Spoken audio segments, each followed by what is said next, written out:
Pertanyaan pancingan. Udah direkam. Oke, Pak Medi, tim Uvia. Ya, Hari ini pertemuannya seperti apa? Tujuannya apa? persilakan Pak Fidi sampaikan. Selamat sore ya rekan-rekan media yang tersayang, selamat tahun baru ya. Semoga sehat semua. Ini saya kali ini bukan sebagai lawyer ya. Saya sebagai prinsipal. Saya punya kuasa hukum sendiri atas nama saudara, nggak boleh rekan ya, saudara Roni Sapulete dan partners. Jadi ini adalah rekan-rekan lawyer, ini adalah kuasa hukum saya. Jadi saya hanya sebagai pembuka menjelaskan bahwa saya bukan lawyer di sini, saya adalah prinsipal. Jadi biar dimulai penjelasan ini kepada rekan-rekan oleh Pak Roni Sapulete. Silakan. Ya, terima kasih buat rekan-rekan para media bahwa hari ini adalah pertemuan yang ketiga. Lanjutan dari pertemuan sebelumnya. Pertemuan ketiga terkait dengan masalah kasus Memiles ya, kasus yang cukup heboh di tahun 2019 dan yang bersangkutan sudah dibebaskan lewat putusan pengadilannya. Dan kami dari pihak saya sebagai kuasa hukum dari Pak Fidi juga menjadi sorotan yang kurang mengenakan ketika ada sangkaan-sangkaan yang tidak benar, yang intinya ya memenuhi unsur pencemaran nama baik atau fitnah. Apa itu fitnahnya? Terkait dengan masalah uang yang ditransfer ya, yang bersangkutan yang disebut dengan Pak Sanju ya, yang sudah bebas itu. Sementara beliau sendiri belum membayar yang namanya success fee daripada klien saya. Apa success fee-nya? Selama pendampingan, selama pemeriksaan di Polda Jawa Timur ketika itu. Dan sekarang beliau sudah bebas. Dan apa putusannya? Salah satu isi dari putusan itu bahwa semua dana aset-aset yang disita ketika itu oleh Polda Jawa Timur itu dikembalikan sekitar 700 miliar lebih. Dan mereka para anggota yang mengikuti investasi itu ya, itu harusnya berhubungan langsung dengan yang bersangkutan, bukan kepada klien kami. Klien kami ini adalah menjalankan tugasnya profesi sebagai advokat ketika itu. Uang yang diterima itu adalah bagian dari fee operasional gitu. Nah, itulah yang kami perlu sampaikan, bahwa tidak ada hubungan hukum apapun yang disampaikan, yang diduga yang dilakukan oleh klien kami, yang dicemarkan oleh Pak Sanjo atau dengan member itu. Itu yang perlu kami sampaikan. Mungkin kronologisnya mungkin langsung disampaikan oleh Ibu Fia. Ya.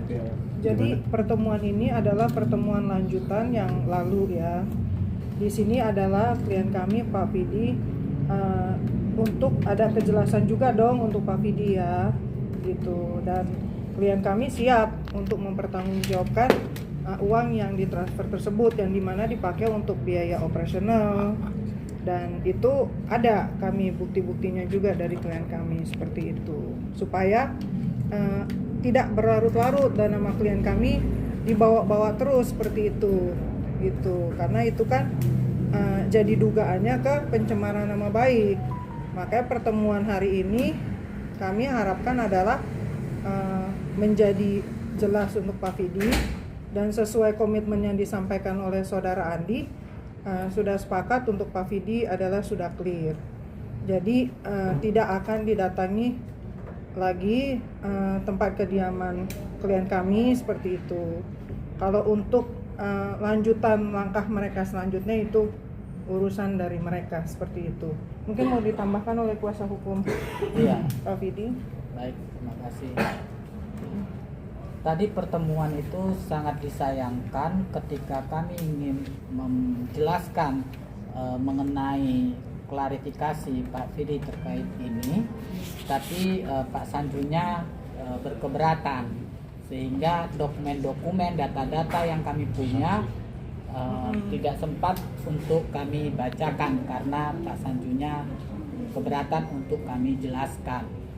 Itu sangat kami sayangkan. Padahal ini kan nama klien kami Pak Vidi itu disebut-sebutkan dari awal sampai sekarang. Nah, kami kan ingin clear nama Pak Vidi itu yang dituduhkan oleh Pak Sanju. Begitu juga pergerakan-pergerakan dari para members Mimiles ini yang jelas legal standing hubungan hukum itu tidak ada dengan klien kami. Kalau mereka merasa dirugikan anggota, ya silahkan kepada Kam and Kam, kan begitu. Apa hubungannya dengan klien kami? Klien kami ini adalah ketika itu sebagai lawyer, penasihat hukum, ya tentu ada haknya untuk dibayar. Itu yang kami mau jelaskan tadi detailnya, tapi Pak Sanjunya tidak bersedia, sehingga ya seperti itu. Mereka mau mengambil langkah hukum itu silakan, itu lebih baik lagi karena kita sudah siap. Silakan, ada yang mau ditambahkan lagi? Oke. Saya sedikit melengkapi saja penjelasan dari para kuasa hukum saya ini. Tadi terkait dengan apa namanya penjelasan saudara Roni. Jadi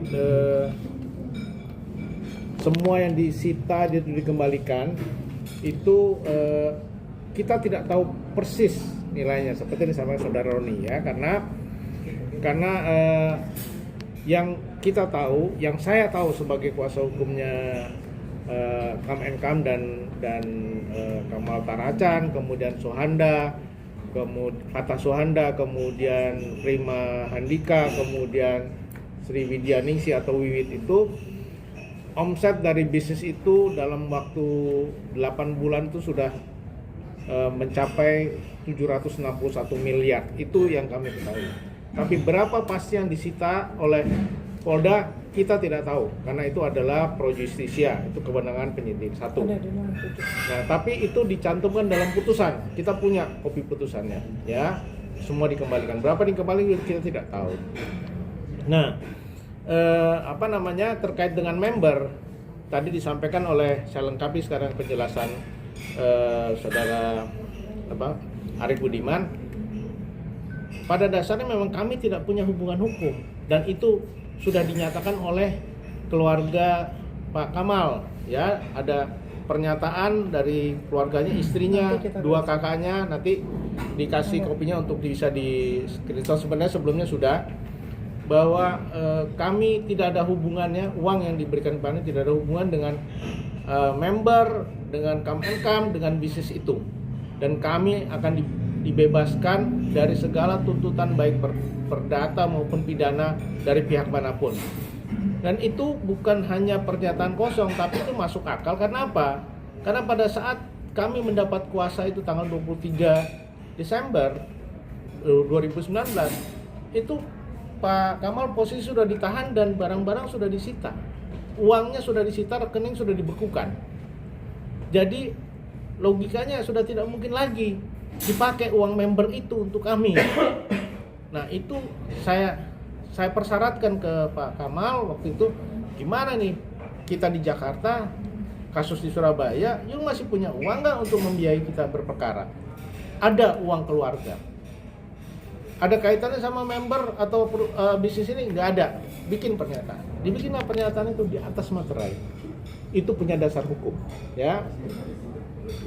Itu penjelasannya. Kemudian mengenai tadi dibawa-bawa terus, betul. Penjelasannya adalah saya punya kuasa tersendiri. Profesor Elsa Sari punya kuasa tersendiri. Belakangan katanya saudara Farhad, saya malah nggak pernah tahu itu, karena itu katanya, ya, saya nggak pernah bisa komentar. Dan saya, Prof Elsa itu ditransfer sendiri-sendiri, ya, dan yang ditransfer ke saya sudah saya pertanggungjawabkan. Tadi disampaikan oleh kuasa hukum saya Ibu Dwi Novianti untuk biaya operasional. Apa itu biaya operasional?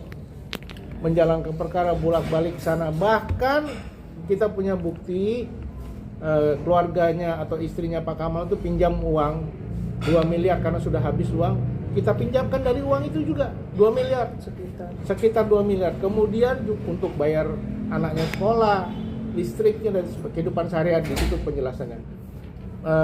Kemudian juga bahkan kita itu tanggal 23 Desember mendapat kuasa itu setelah Pak Kamal, Pak Soanda, Prima dan Wiwit itu punya kuasa hukum sendiri. Nah, kita take over, kita selesaikan urusannya karena itu adalah kode etik. Apa penyelesaian urusannya? Kita bayar lawyer fee-nya dari situ juga. Jadi kalau Pak Kamal menyatakan harus dikembalikan keseluruhannya, duitnya siapa? Ya kan, logikanya di mana? Itulah makanya uang yang ditransfer ke saya dan mungkin juga Bu Elsa itu dikaitkan digunakan untuk itu, ya, menangani perkara khusus. Saya bahkan membantu kehidupan keluarganya. Jadi kalau diminta semuanya terus jadi saya yang biayai dia hidupnya sama perkaranya, kan itu suatu yang menggelikan, ya. Itu penjelasan dari kelengkapan penjelasan dari kuasa hukum saya. Oke, selanjutnya silahkan teman-teman bertanya, mungkin ada hal-hal yang didengar di luar sana, dikonfirmasi, kami kuasa hukum dan saya sendiri akan jawab. Silakan. Saya mau tanya terkait masalah ini, memang itu yang pertama. Yang kedua, terkait masalah pelaporan KPK tadi, Pak, itu dulu ya, Pak, kalau kita jadi, nanti KPK yang kedua. Oke, ini pertanyaan bagus sekali, ya. Karena niat pertama kali saya membantu Pak Kamal itu, satu, karena beliau adalah adik kandung sahabat saya, namanya Manu Mirchandani. Ya, kami bisnis bersama-sama di Irak. Saya bisnis konsul Indonesia Irak di saya chairman bisnis konsul Indonesia Irak, dan Pak Manu itu kakak kandungnya adalah teman saya. Nah, dia minta tolong telepon dari India karena adiknya di penjara. Sebagai seorang sahabat, saudara punya adik atau kakak, bagaimana kalau kakak adiknya di penjara? Langsung sore itu juga 23 Desember menjelang libur Natal itu saya terima kuasanya. Jadi itu niat pertama. Kemudian setelah saya dengar keterangannya, oke, saya akan bantu menyelamatkan Kamal dengan harapan apa? Supaya uang yang sudah dikumpulkan 761 miliar itu dikembalikan kepada member. Ya kan? Karena proses reward itu kan tidak berjalan lancar, ya kan? Dan saya bisa mengira-ngira kira-kira berapa yang walaupun saya tidak bisa menyatakan pasti, karena saya tahu pada saat polisi Polda menyita itu nilai uang untuk reward itu sekitar 200 M. Makanya kalau Anda nonton saya punya talk show dengan Pak Tonggam, Ketua OJK saat itu, dan Pak Truno Yudo yang sekarang jubirnya Mabes, waktu itu beliau di Jawa Timur. Saya sampaikan pada saat itu polisi agak prematur. Itu argumentasi hukum saya. Itu terbuka untuk umum, nggak ada yang salah dengan sana. Karena lawyer memang fungsinya membela klien. Tapi belakangan memang saya agak kaget, baru tahu bahwa Pak Kamal ini bukan kasusnya yang pertama. Ya, kalau kalian ingat 2016 itu ada. Pak Kamal terlibat kasus yang sejenis, kasus investasi tisu. Tapi tugas lawyer adalah membuat konstruksi hukum supaya kalau toh kliennya salah itu dihukum sesuai dengan kesalahannya, atau bahkan seringan-ringannya. Itu adalah pakem dan idealisme seorang advokat. Nah, itu yang saya lakukan. Kita berusaha, ya udahlah kalau begitu. Saya diskusi sama dengan Prof. Elsa waktu masih doktor, ya paling nggak samalah hukumannya. Itu target kita waktu itu. Tapi yang penting tadinya harapan adalah dikembalikan. Karena saya merasa, aduh kayaknya bakal kena juga ini. Makanya saya kirim uang yang dikirim Pak Sanju ke saya itu, saya kirim 5 miliar ke rekening penyitaan Polda Jatim. Ada bukti transfernya ke rekening penyitaan di Treskrimum Jatim. Kenapa saya kirim? karena saya mengingat kasus yang pernah dialami sebelumnya. Pak Hotma Sitompul, kliennya salah, dia kembalikan uang ini. Jadi saya kirim aja. Saya kaget setelah sidang yang tadi disebut oleh Pak Kamal, oleh Dr. Susilo, terasa bebas murni. Lawyer bersidang pegangnya BAP. BAP itu kami yang membangun konstruksinya.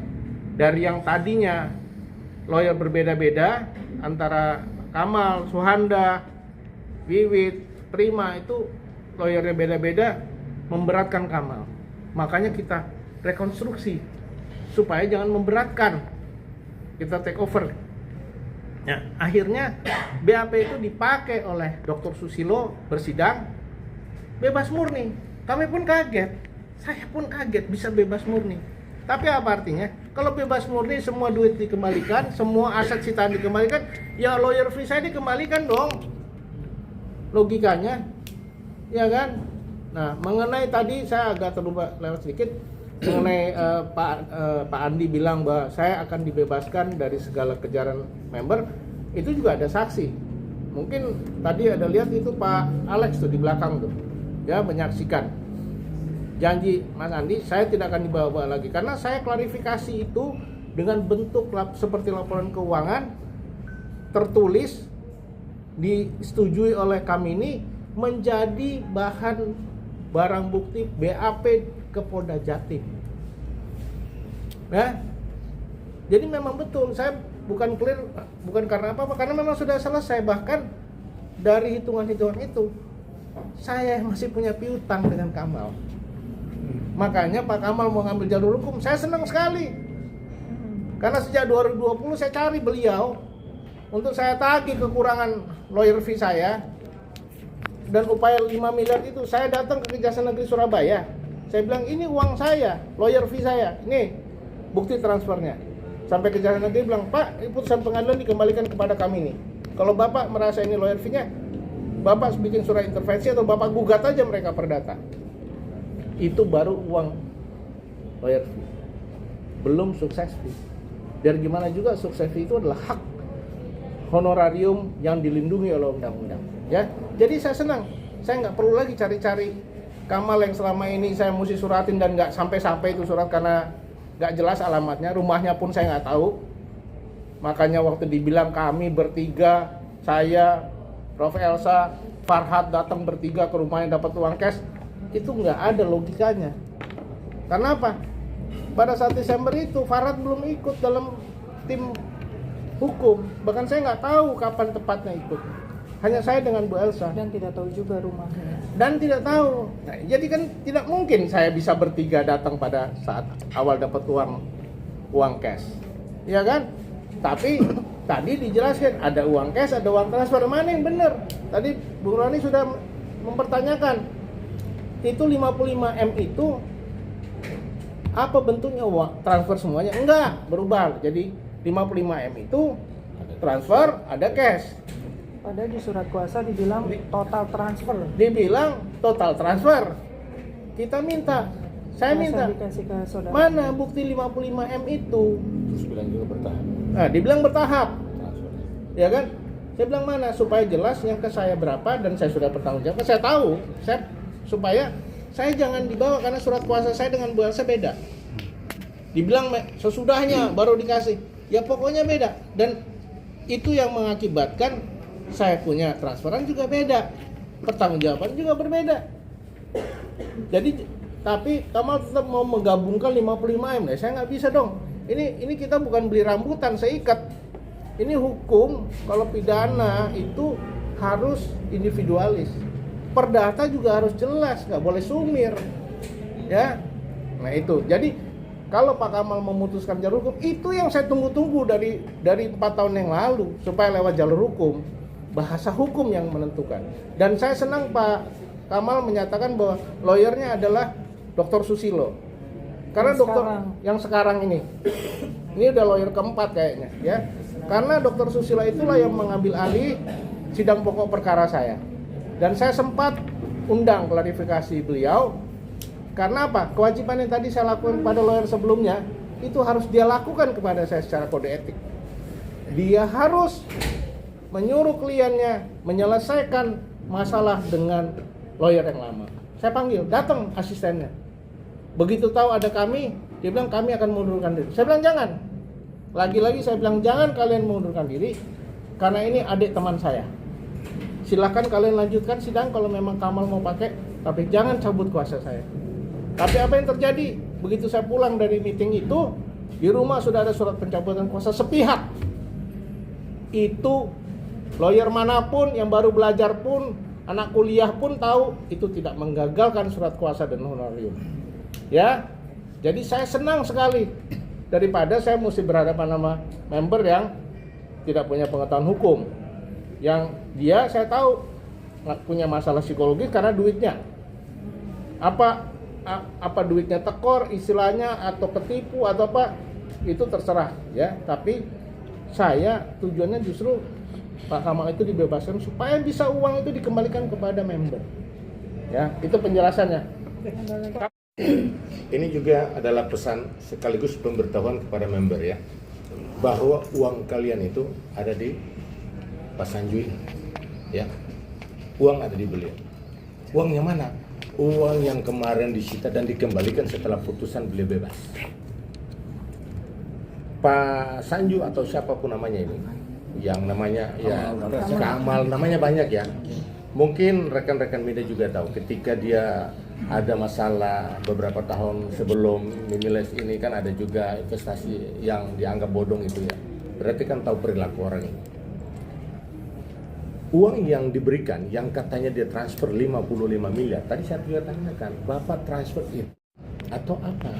Wah, enggak, tidak semua. Ada juga yang cash. Cash berapa? Oh itu nanti saya sampaikan. Terus tahapannya juga, bayarnya juga transfer pun itu bertahap. Jadi gini, para member ketika meminta uang mereka itu ke Pak Vidi atau Prof. Elsa Sari, itu salah alamat, sangat salah. Jadi kalau member juga datang terus ke sana, itu pasti akan juga dipidanakan oleh Pak Vidi atau Prof. Elsa. Karena Prof. Elsa tidak menerima uang member, yang terima itu yang bersangkutan.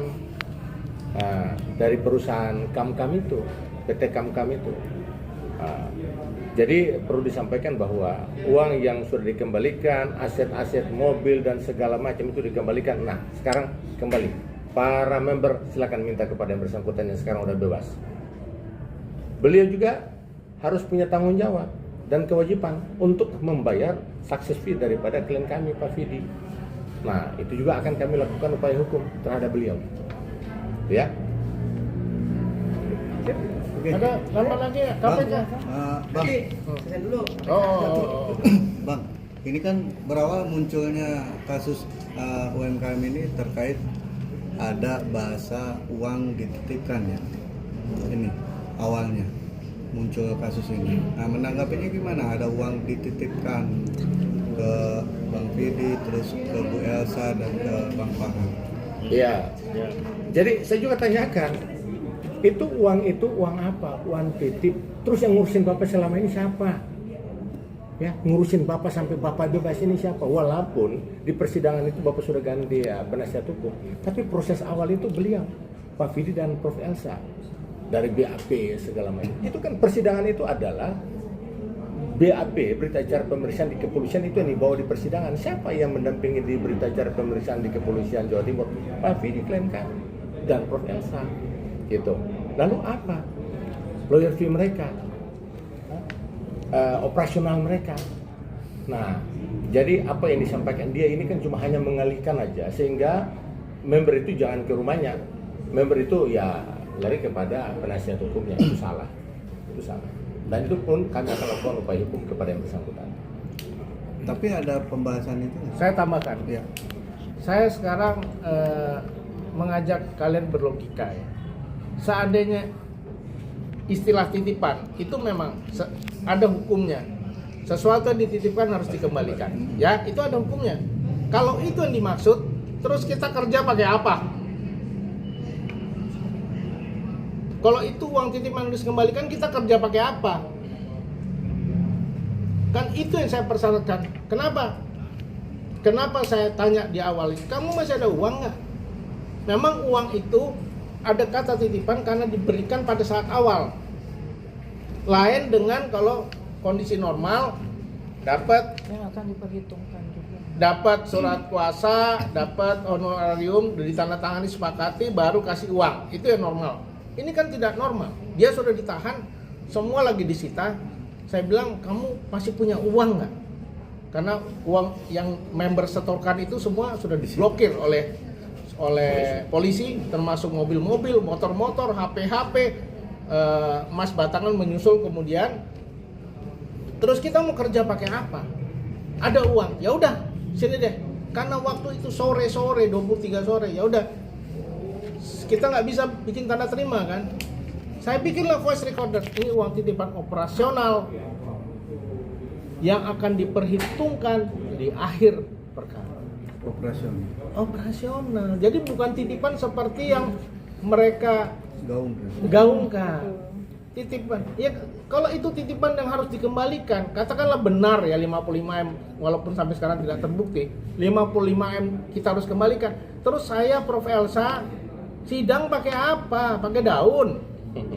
Ke Surabaya pakai getek, jalan kaki. Kita kan bukan LBH yang dibiayai pemerintah. Ya. Kan jadi logikanya kan sangat menggelikan, ya.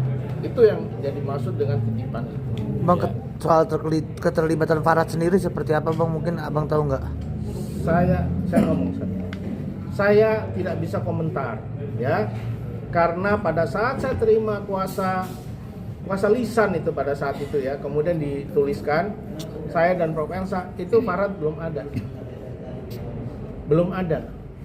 Bagaimana saudara Farhad menjadi kuasa hukum? Apakah melalui Bu Elsa? Apakah katanya dapat kuasa langsung dari Ibu Kamini ya, atau Muni itu istrinya Kamal? Saya tidak tahu. Kita bicara ranah hukum. Saya cuma tahu ya udah saya percaya aja. Ya. Kita bergabung dalam satu tim, saya terima aja. Masa saya pertanyakan itu, ya kan? Tapi kalau sudah bicara hukum, saya katakan saya tidak tahu. Karena ngomong tahu itu artinya saya harus lihat, saya harus menyaksikan. Karena nanti semua kesaksian harus disumpah, termasuk para member. Jadi hati-hati. Tadi Kamal bilang ada saksinya 20 orang, boleh disumpah. Karena ada hukumnya saksi palsu. Ada hukumnya laporan palsu. Saya dan Bu Elsa dilaporkan ke Polda. Kemarin katanya dilaporkan ke PPATK. Hari ini saya dengar dilaporkan ke KPK. Silakan, tapi hati-hati ya. Laporan yang tidak bisa dibuktikan, dalil yang tidak bisa dibuktikan itu akan berbalik menjadi laporan palsu, ya, laporan atas laporan palsu dan kesaksian palsu. Karena kita sudah masuk ke ranah hukum. Ya, ada pertanyaan? Bang, berarti secara tidak langsung pas Abang menangani kasus ini, Farhad juga ikut menangani walaupun tidak bicara soal hukum ya, tapi ikut andil dalam menangani kasus Pak Kamal ini, Bang.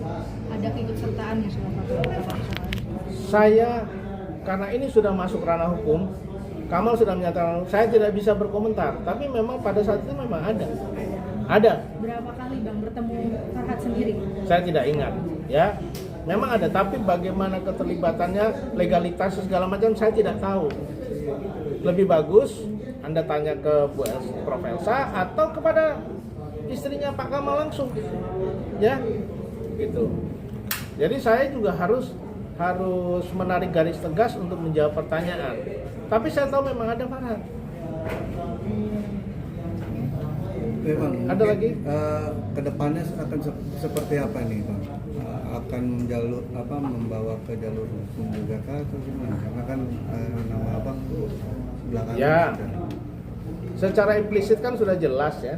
Apalagi Pak Kamal sudah menyatakan akan menjalani jalur hukum. Jadi hubungan saya dengan beliau bukan lagi sebagai klien, bukan lagi sebagai adik teman saya, tapi sebagai lawan saya.